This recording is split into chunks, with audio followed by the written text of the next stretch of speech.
Greetings, friends, and welcome back to the Musings from the Mount podcast. I'm your host, Joseph Carenza. In this episode, I'm joined by Diana Lang, spiritual teacher, author, and board member here at Meditation Mount. And one of the things we get to talk about in this episode is how do we know what we know? And as it turns out, most of us have been confusing three fundamentally different forms of knowing our entire lives. Instinct, which is the body's survival mechanism, intellect, the mind's analytical tool, and intuition, that direct knowing that bypasses thought entirely. Understanding the difference isn't just a philosophical exercise, it's not just in our heads. It has immediate implications for every decision that we make. So, this conversation examines how our ancient instincts often misfire in modern life, triggering that same fight or flight response for a difficult conversation that they would for a predator. We look at how the intellect, while powerful, can only rearrange information it already has and cannot access anything that's genuinely new.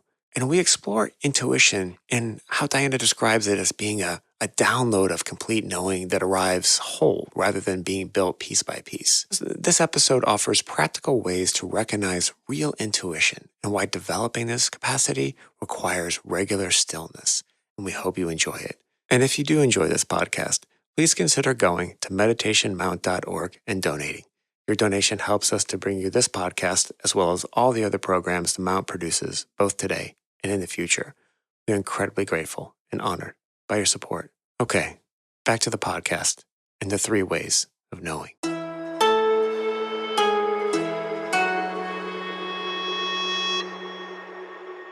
In talking about what we want to talk about, we came upon three I's, the intellect, instinct, and intuition. And we also kind of figured out that it is like having the three eyes, your two eyes and the third eye. And we wanted to look at this through the lens, sticking with the metaphor, of we all seem to be either struggling or just perplexed, sometimes mesmerized, sometimes frustrated with the current state of events, everything that's happening. We're just.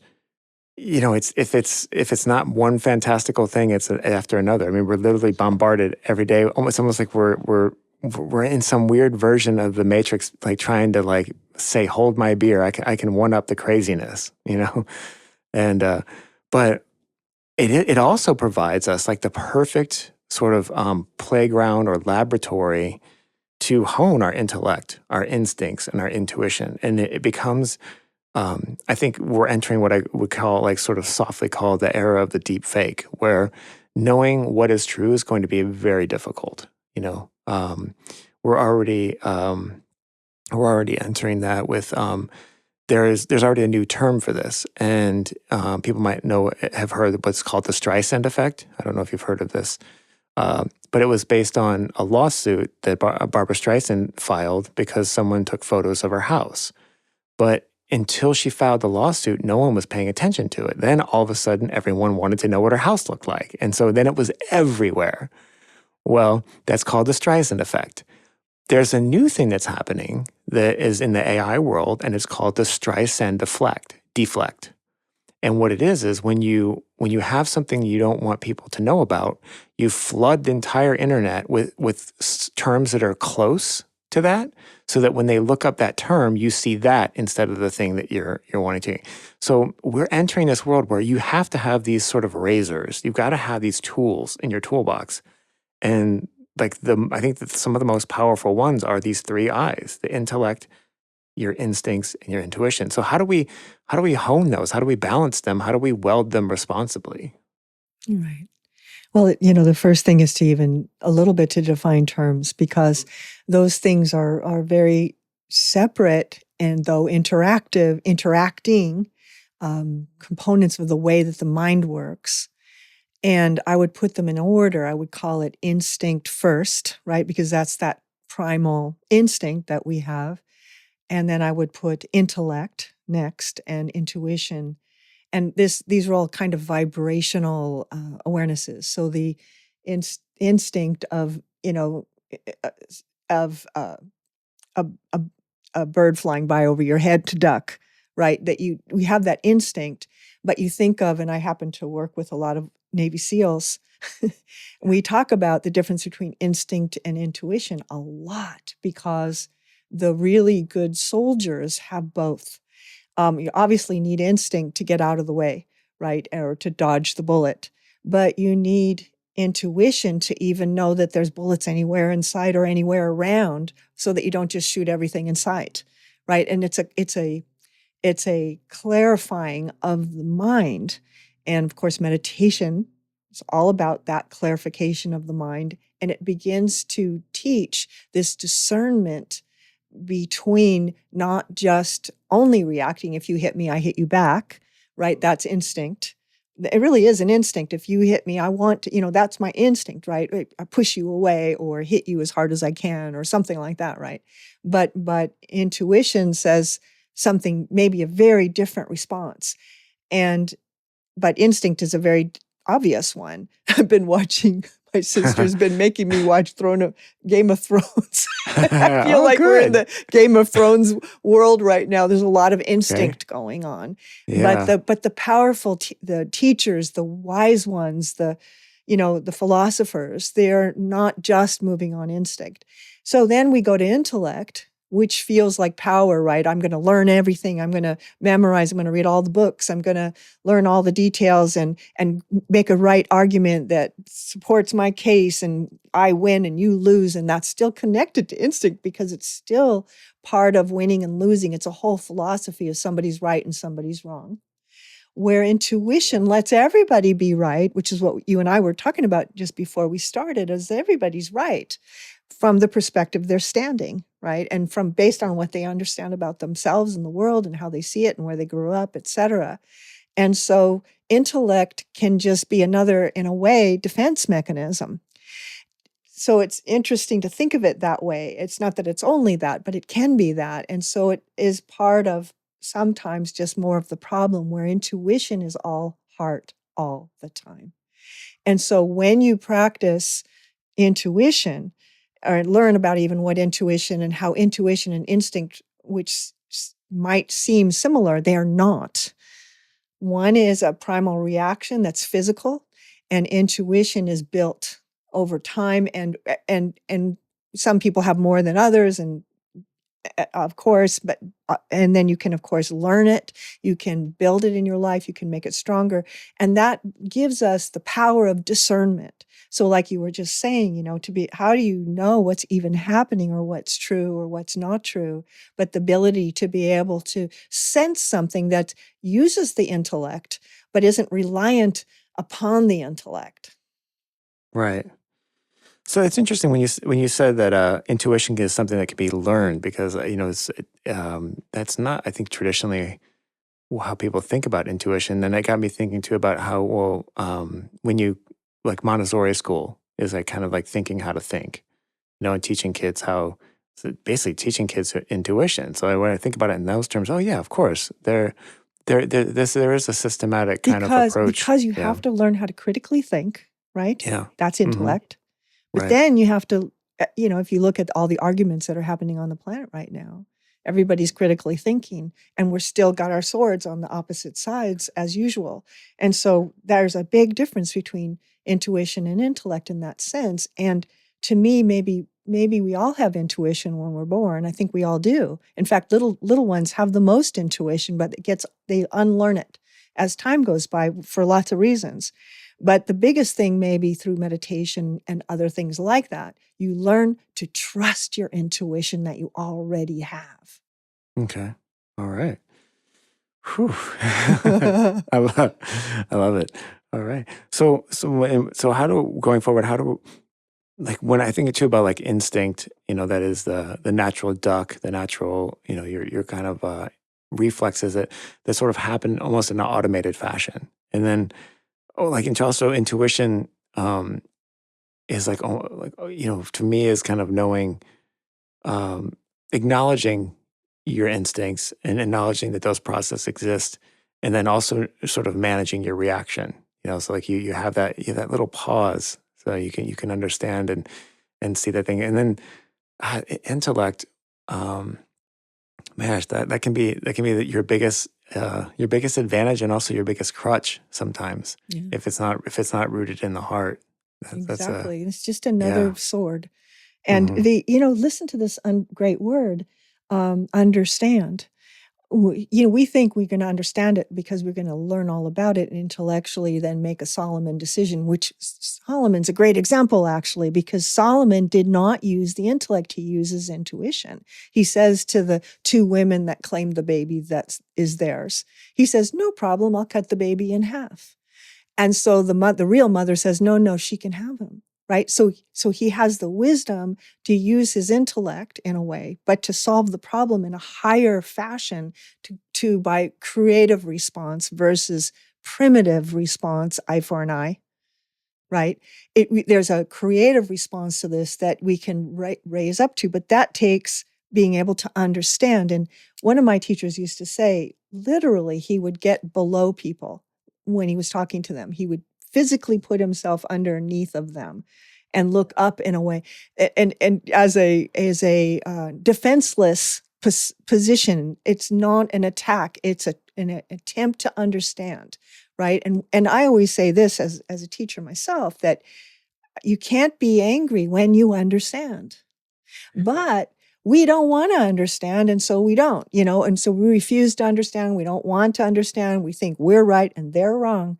But when we do understand, it's easy to forgive. It's easy to see the other side. So we have to be willing to be in that vulnerable position of understanding, to be able to face something directly like that, and to be willing to put ourselves in what looks like a subordinate position, but it's not actually. It's the power, because in our vulnerability is our strength, and that is such a different philosophy than the might makes right way that humanity has sort of been moving through things most of the time, even though there's been huge pushes like all of the wonderful chivalry and at the different pushes through history and time that we don't even know all of them, where there's been these aspirational work that happens, that people are lifting it up rather than going to the most basic instinctive response.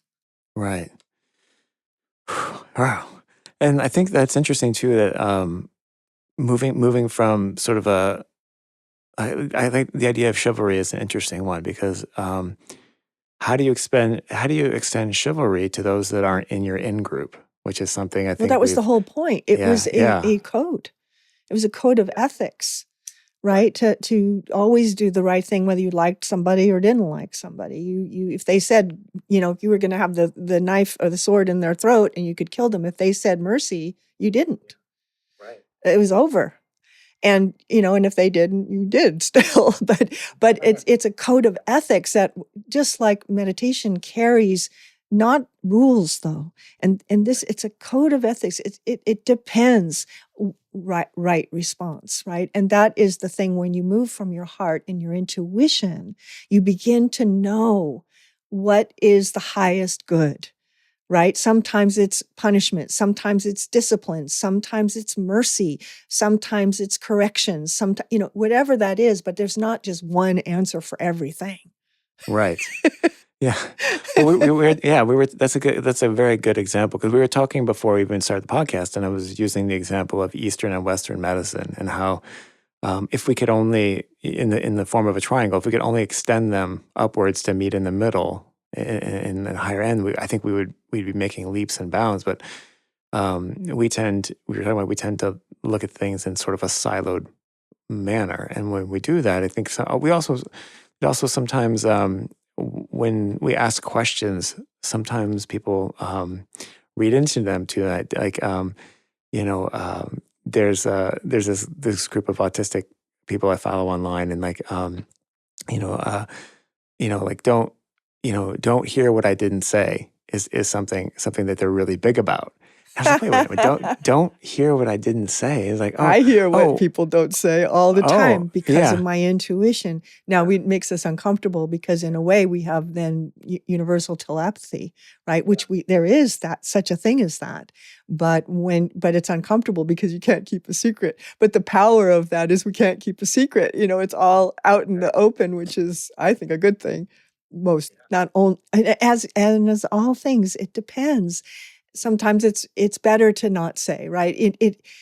There's not only this or only that. And unfortunately, we keep going into this, I'm teaching a class about this week. What's the most powerful symbol, sacred symbol on earth? And I say it specifically like that, on earth. And it's the yin and yang, right? Because that is the oldest symbol. And that symbol, if you study it, first of all, I've got about 1,000 things to say about this, but it's not 2-dimensional. It's 3-dimensional. So we draw it in this 2-dimensional way. And if you just meditated on that, and that's all you did, you would understand the universe, at least from the earth perspective, which does have that black and white separation. But like the yin and yang, one of the things the yin and yang symbol teaches and literally shows, is there's a dot of the other in the other. Right. And the other thing it implies, because why isn't the yin and yang symbol just divided in half, black and white with the dot in the other? The wavy line that moves through the center of the yin and yang implies motion.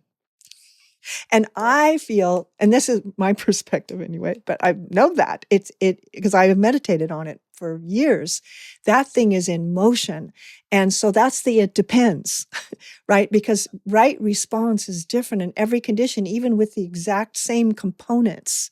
If it happened in 1965, or it happened in 2025, or it happened in 1525, right response would be different based on the conditions that are around it. Okay. Yeah. Or even when you see brothers and sisters growing up with the same mother and father, that one would say, their parents were abusive, and one would say they had the best parents in the world. And that happens all the time. And it depends, right? Because they're all seeing from a different point of view. Even if there's 5 children, they all have 5 completely different histories. Mm-hmm. Right.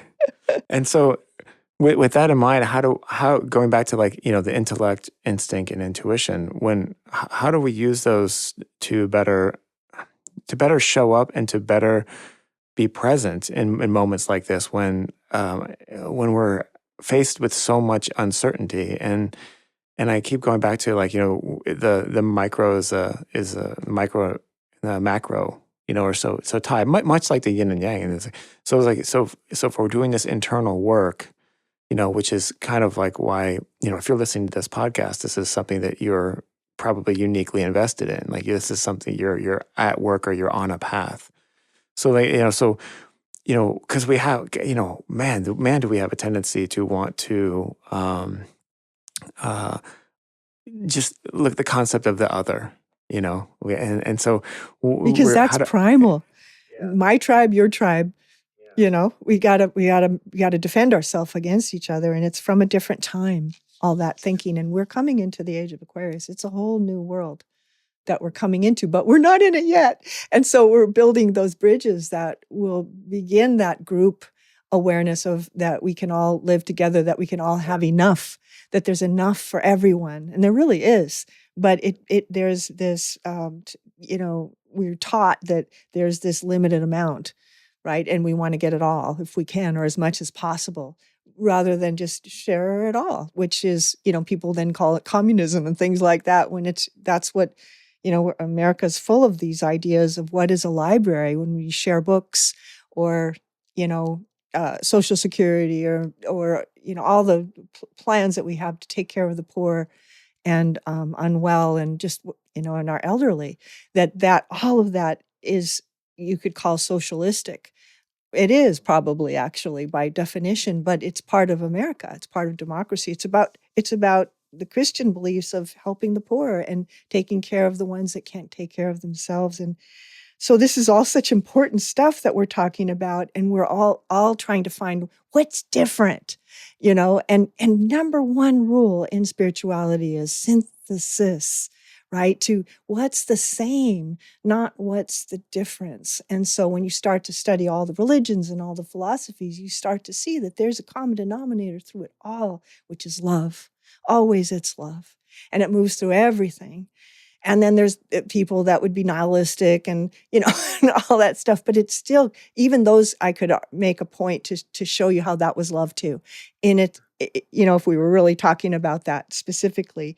Well, because love has to be able to encompass all viewpoints and points of view, My heart can hold it all is a mantra I give to my students and myself.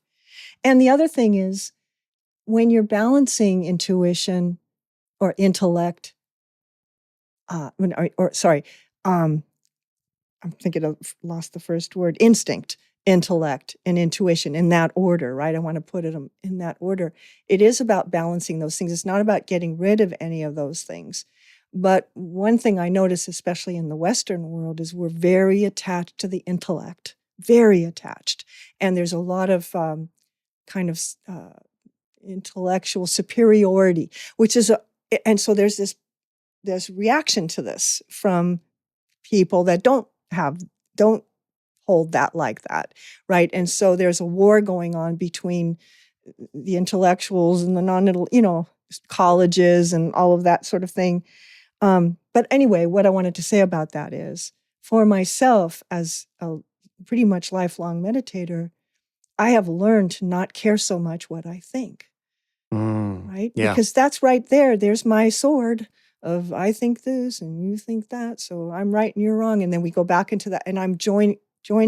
When you move from the heart, my heart can hold it all, meaning I can hold any point of view, of course. Right? And we all can in theory, right? If we want to. And that goes back to understanding. Yeah. That's a big thing for me too, is and I think that's something that I know oftentimes, like, there's confusion maybe because of the way I ask a question or something, but I'm not attached to my own thoughts at all. Like I have an unending well of curiosity, and just like, and that can often sometimes come off as like, like, well, why, like, how would you even ask that? Or why would you, like, oh, it's not because I don't think it's true or anything, but like, I'm finding, like, with each passing day, I am letting go of, like, my own beliefs and my own things, because I like, just keeping the theme of this sort of theme of, like, intellect and instinct. And I'm noticing that, like, my instincts served me very well for a time. Like, they were there, I have great instincts, physical, genetic lottery, just in terms of, like, being able to do anything physically that I needed to do. And then my intuition, but my intuition was also birthed through, avoiding trauma, and in a lot of ways. And, like, so how I was approaching something was often like, how do I not get hurt in this situation, instead of how do I find the way to find the abundance for both of us in this conversation? Right. And that's heart. That's leading with the heart. Because I care, because if you're upset and hurt, I'm upset and hurt. We're connected. Yeah, exactly. And that's been something for me, it's like, as someone that is, didn't know that they were autistic until much later in life. It was like you seeing this, like, this pattern repeat over and over again, and not understanding why. Oh, why? Like, I know what my intention was in this conversation, and it did not go that way at all. Like, and it's like, and then you try to over explain it, and then you try to, like, and then you just make it worse. And then, like, you're like, well, oh, but wait, like, no, I just, and like, okay, so. But that's the thing about heart and head. Yeah. And learning that balance is, the head, of course, will explain and explain and explain and miss the nuance of the heart. And nuance is a really good word, because we can be saying an absolute fact and it, like, hitting somebody on the head with the baseball bat, rather than the nuance that says, oh, they don't understand. And a great line from Jesus's last words on the cross, were almost last words were, forgive them, Father, for they do not know what they do. And that's a teaching of heart. right? It just right away it understands, right? It's like this effort to understand. It's not that, poor me. Right. Yeah. And Only. that's the ultimate poor me moment, right? I mean, just and having that deep understanding of Yeah. So he you dies know, like that. He dies in that yeah. open-hearted space. And when we're in a conversation, can we kind of die at every moment, to the conversation or to the thoughts that we're having inside our own head, to grow compassion, to grow nuance, to grow heart into all of our interactions more and more. It changes everything. It just changes everything. And logic seems logical, and logic is, very debatable, right? Because it depends on, think of statistics. You can bend them any way you like, right? That's why one of my favorite books is How to Lie with Statistics. So it's a very famous book. I know Bill Gates is he you can see in the older interviews in his office he always had that book around. So How to Lie with Statistics. Um, Yeah, but yeah, great title. you can bend those numbers to because it depends on context and it depends on point of view. And that's nuance. And that's by feel, not by logic, because somebody might be being very, offensive, right, in that moment, but that, their parent just died, or you don't know that, but you can know that something's upsetting them beyond what they're saying, right? Because that's back to discernment, which reads between the lines, that this is protesteth too much, right? If there's too much an overreaction, something else is happening beyond the thing that's being talked about. Yeah, I think that's something that subtlety and nuance is something that's definitely lost. I can tell you from an autistic, like it's something learning subtlety and nuance is an ongoing thing you have to learn.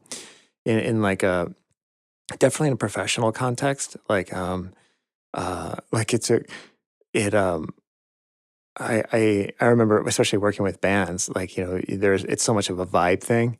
And I would be like, no, I'm literally asking you to tell me exactly what you want. And like sometimes trying to get someone that is really there, it really rides the wave of vibe to being like, no, I don't want this exact thing.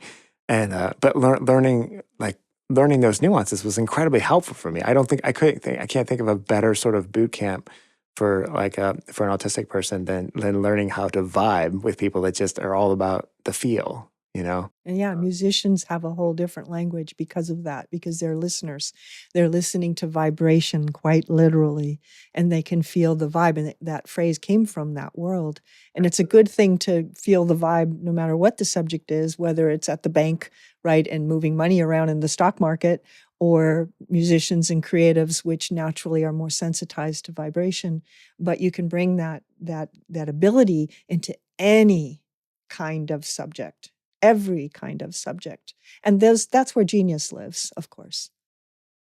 So how do we go about like building an intuition that we can trust? Because like what there's that thing where it's To sort know of the difference between what we yeah. think and what we know, to be able to actually hear your intuition, which is different than thinking.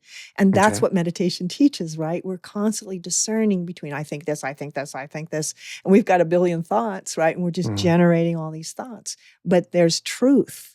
And that isn't on the same bandwidth as all the facts that our mind or what we believe are facts that we're generating from the brain, which are thought, thought, thought.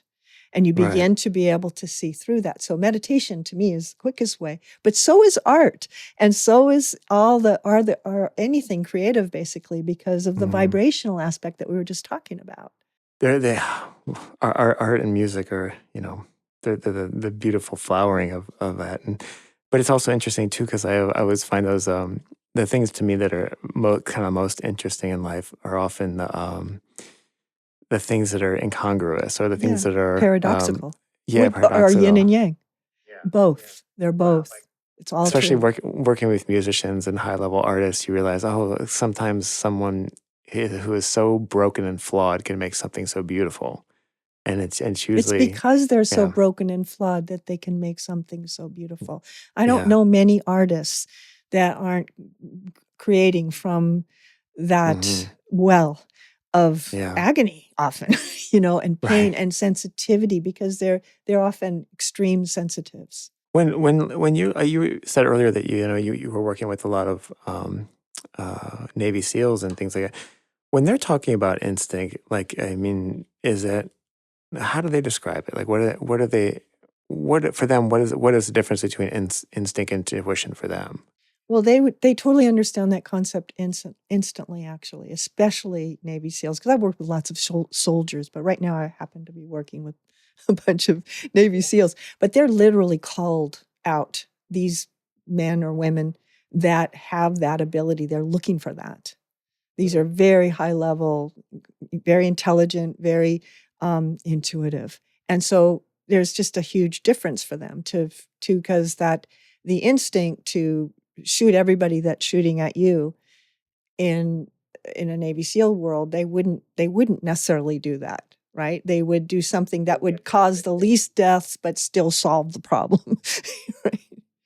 Which is just a form of intelligence. And strength under fire and all those things, which is kind of what's happening right now. I think we're collectively facing a challenge, like that's more complex than we've known. And I mean, depending on how you view human history, if you think we've been here to before, but this is the first time in our collective current version of human history that we've had so many sort of plates in the air at the same time, or for juggling. This is the most balls we've ever had in the air at the same time. So we have multiple nuclear armed nations. We have all these ways of communicating, all this data, and not to mention that we are physically interacting with people that think of how many times if you've just flown somewhere. I mean that's something you've just interacted with more people than your ancestors probably did in their entire lifetime.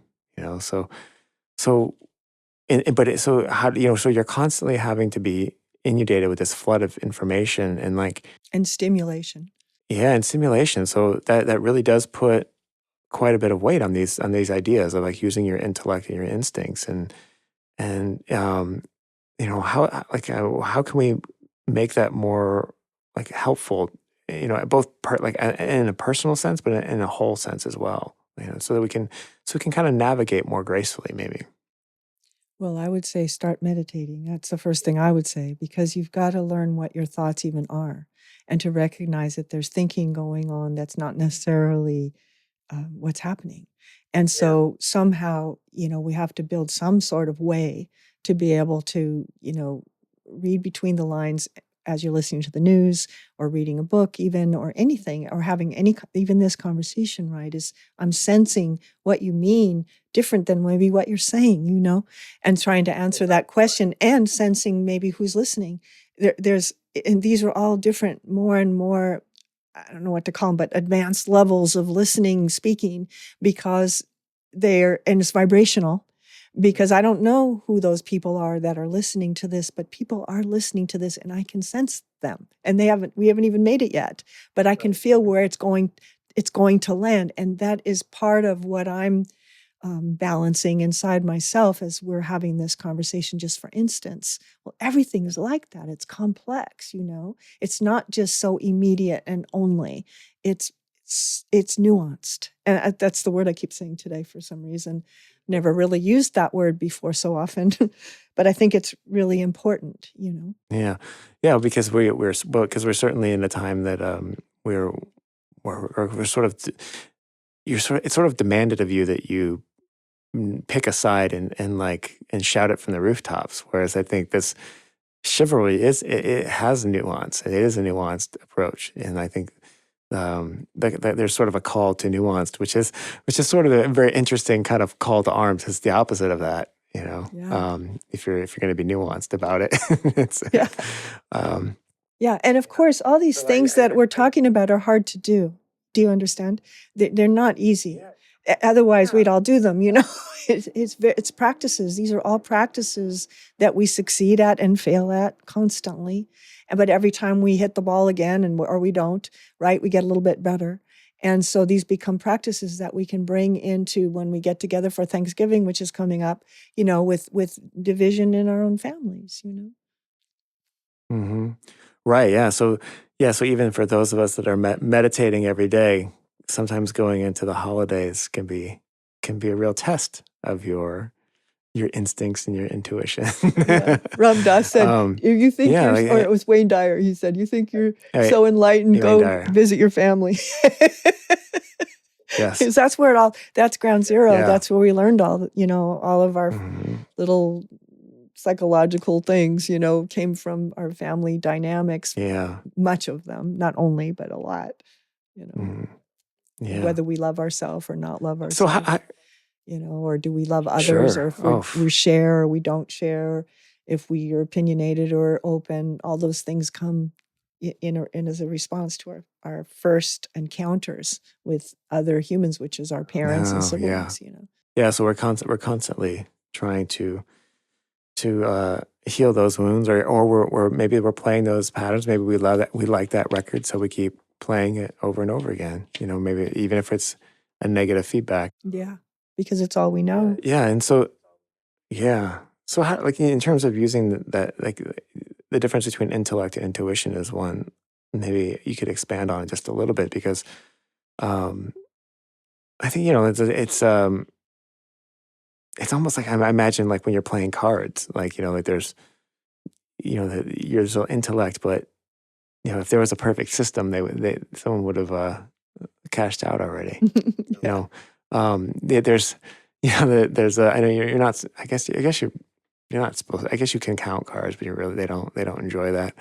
I know people that have done that. Yeah, that's another thing. That's all intellect all the time. But see, I wanted to say this word for some reason. I wrote it down earlier today. Machiavellian. We can use our intuition for not good things too, and then it goes back to the heart, because the heart will not do that. But if you use your intuition and keep running it through the ego, right, then you get Machiavellian intentions, or another word is machinations, right? Those things where we kind of, so the choice is between what's for the highest good or what's good for me only, right? And that's a world of difference,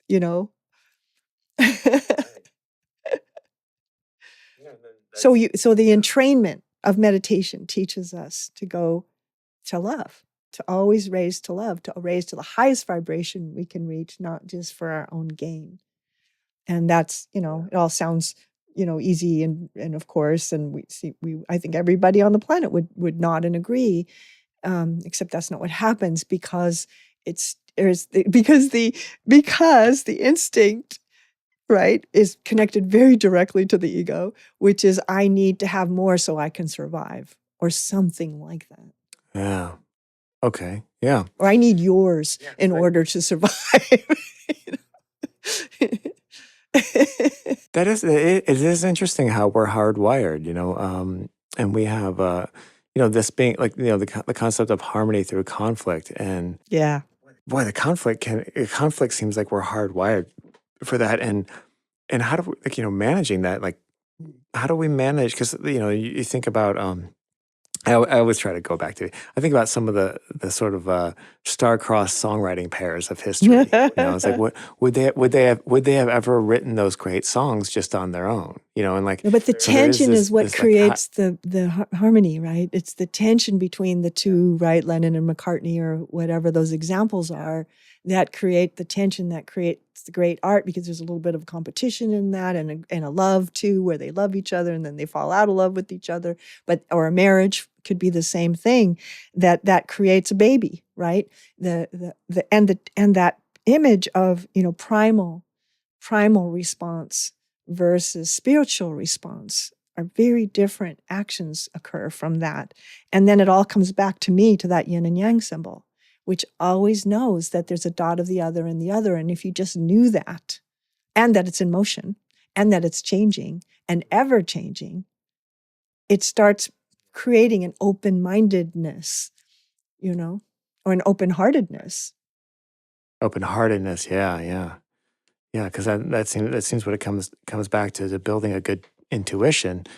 At first, I guess it's maybe there's an unlearning of old habits, and then basing things on the heart, and but it is tough when you're in in the heat of battle, which I find it interesting that those Navy SEALs that you deal with, and how they're trained to maintain under the most extreme circumstances. And I feel like that's maybe we're all kind of collectively going through that right now. Just sort of this is an opportunity for us to kind of learn to see what triggers us, and then use the intuition of the heart to navigate it. Right. Right. Yeah. And all soldiers, as an example, which is a spiritual path, warriors are one of the 7 spiritual paths, right? So but are they all on a spiritual path? Probably not necessarily, but some are. And so you think, this hybrid of Navy SEALs, in a way, I'm not to glamorize that or anything, because anybody that's on the ground like that is fighting for their life and afraid and is trained and in a lot of different ways. But as always, it's all about developing levels of consciousness, and levels of consciousness are based on levels of awareness. And the only way you can have greater awareness is to be so self-aware and so self-honest and open to everyone. That's where you get this great open-minded consciousness that can heal the world, or not that, kill the world, break the world in a way. And we're right up into that right now. It's easier to break things than build things. Right. Yeah. It sure is. Yeah. Yeah. The sort of that is sort of the kind of Achilles heel of a lot of postmodernism. It's hard to build. It's very easy to critique and to deconstruct. It's very hard to lay a strong foundation that's going to last, more than 20 years. Right. But love and heart makes you think of the future and the children and the grandchildren and the people in the future, not just of yourself right now. And of course, we have to think of ourselves also right now, because that's just, in order to survive. But that's not only what's happening. And so you start to develop the intellect, which discerns and thinks and discovers and invents and all the good things of the intellect. But intuition is where we become genius about whatever subject: how to raise children, how to cook, how to build an army, how to have a democracy, or some other thing that would be, the next evolution of that. It comes from the genius of adding intuition to it, which is a heart process. Yeah.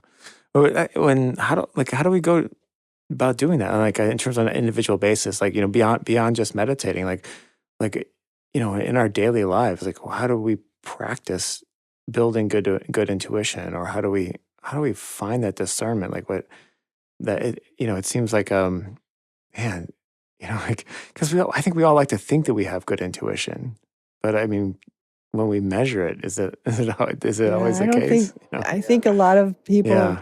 and us, don't develop that very much, because we're more data driven. We want it to be the right answer. And as soon as you're in that mindset, you're in the divisive, halved yin and yang, not the swirl yin and yang. You're in this side and that side. We've got polarization happening again. And when you're when you're in your intuition, every second you're sensing the room. You're when you walk in, and with every single step of it, there's other things going on than you can see with your eyes or hear with your ears, right? It's beyond that. It's extrasensory perception. And of course, when you start to meditate, we develop extrasensory perception a lot, because you're learning to not be so reliant upon only the 5 senses, when there's so much more going on than that. Oh, yeah. So, yeah, and it's tough though, because those senses are overwhelming. We are so honed, especially when you have relied on your instincts, and they've done well for you, right? And so then we start to call that, maybe our intuition, or we rely on our gut, and it's so hard to go against that when it's paid dividends in the short term for us. So how do we convince people to maybe look out further than just the next best thing for me. Like how, like and I, it's like, are we collectively building a new kind of intuition? I mean, is that like it seems like that's going to be a necessary tool. Well, it's just not to kill the intuition. I mean, I tell parents this all the time. If you could give one thing to your kids, is to teach them to trust their intuition. So like for an example would be, how, and kids do this, and I definitely did this as a little girl. I'd say, "Mommy, are you okay?" Because she's crying, and she'd say, "Yes, I'm fine," or "I'm fine." you know but everything in me is going, something's wrong, something's wrong. And the parents in their thinking are saying, "Oh, we don't want to scare the little children with the child with daddy and mommy are fighting." But actually, if daddy and mommy are fighting, that's okay for a child to understand, that not only that parents can fight, but that they can forgive each other and move on. But instead they're denied. And so kids don't learn to often know their intuition unless they're not parented that much. And in that way, they're kind of lucky because they learn it on their own. When a child has their own intuition, they won't walk off with the man that offers them the candy, because everything in their whole body is going, alarm signals are going off, which is instinct, but it's also intuition. It's connecting to both, right? But if you said never take candy from, stranger danger, that's not a great thing to teach a child only, right? Because that means every stranger is danger. That no. But some are. And so how do you tell the difference? That's a good example. How do they intuit the difference between a good stranger and a bad stranger? Because you can feel it. And it's not even a question, actually, when you have that developed. Now, if you don't have that developed, which will, everybody's at different places with this, then it becomes a logic game. Oh, they're dressed really well, they're probably nice. Or they look homeless, so they're probably not, or something like that. We come to these conclusions that are absolutes to us in that moment that aren't necessarily true at all.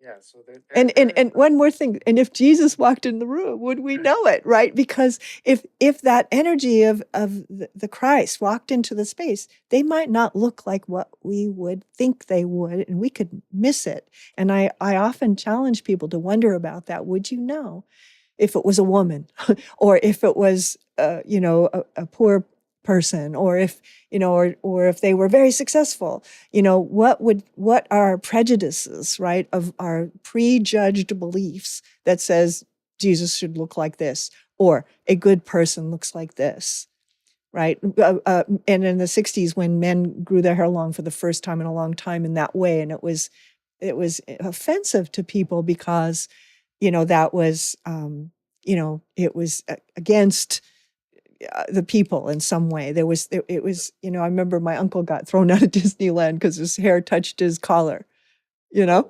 Yeah, back in 1967 around, right? So it's like, it was a different world. It challenged things, but was he a bad person? No, not at all. He was an artist and a singer and, a musician, and his hair was a little bit longer. But anyway, you know what I mean. And so we make these absolutes about things. If you don't belong even within Christianity, as an example, even the Christians say, "I'm the good Christian and you're not," right? Depending, from Catholics to Baptists, there's all this division, because they're looking for what's different versus synthesis, which is what's looking for what's the same. We're all interconnected. it's fine. It's finding that synthesis. I think it goes back to what you were saying about the yin and the yang, and it's that is one of my favorite symbols, and I've meditated on that countless times. I find myself thinking about it all the time. And along with the axiom "as above, so below," I find that those two sort of dance well together. And as within, so without. Yeah, yeah, exactly. Because I find we really are building the world. We are producing it with thought, with that create. We talked about this before with manifesting and creative meditation. It can also just be we are literally creating and experiencing in this very moment. And And I think it's important too, like, we use these tools to ultimately come back to the non-othering, the realizing that we are, that we are Non-othering. I love the that. non-othering. Yeah. I say this, if it's not love, it's something else. And it's and to Yeah. me it's like saying, is it ego or not? And if it's not love, it's something ego, that I want it, I want yours, I don't want you to have mine, all those things. And if love is love is love is love, and that is all there is. And as you keep returning to love over and over as a practice, right? Which meditation teaches, but other things also do, to keep returning to love. What would love do, which we talked about before, is a really interesting question. Yeah. Yeah. What would love do? I love that. So yeah, this has been good. So we're just, it's almost time to wrap up. So I I really find that thinking about intuition, and really that's sort of like the heart's sort of the heart's purview, the heart's arena. And Heart blended with consciousness in the cave center of the head center, the heart of the head and the mind of the heart. And they begin to co-create and interact rather than the heart of the heart and the mind of the mind, which is the polarization again. So we're always trying to develop the heart of mind and the mind of heart and bringing those into balance, which is the yin and yang symbol again. yeah, oh, I love that. I love that. Working out those chords, those tensions, and I love that. So, but yeah, I think we're close to wrapping up. I know you have to go, and I really appreciate you hanging and talking about this stuff. Yeah, it's all my favorite subjects. Yeah, yeah, and it's important stuff too, because I think we're being collectively challenged, and that's, I don't think that's a bad thing, but it is, it's easy sometimes to think about a video game because you can decontextual, it's outside, you're just playing a game, but we're also just playing a game. So you have to remember that you're being challenged not to break you, but to expand your capacities. To make it And better. yeah, I mean, just as an athlete or a musician or an artist, like, you get better by challenging yourself, by challenging, you're pushing yourself. And I think And we're we have to collective. heal together, right? The world is a Yeah, civil war, in a sense, karma that we're reenacting in some ways here. It's undone, it's just undone business that didn't finish, and goes past that, before that too, but at least it's certainly that those arguments are still sitting there just like we left them. They haven't moved, and now they're having to move because we're all collectively looking at it together. And as it's falling apart, everything's being revealed to heal. It's called a healing crisis healing medicine. yeah, I love that. It's time for some healing. So, it's about time we healed. So, all right. Well, thank you, Diana, and I really appreciate you being here for this conversation. That was beautiful. Thank you, And Joe. It's and I'll really see you good. next time. All right. Yes, you soon. Okay. All right.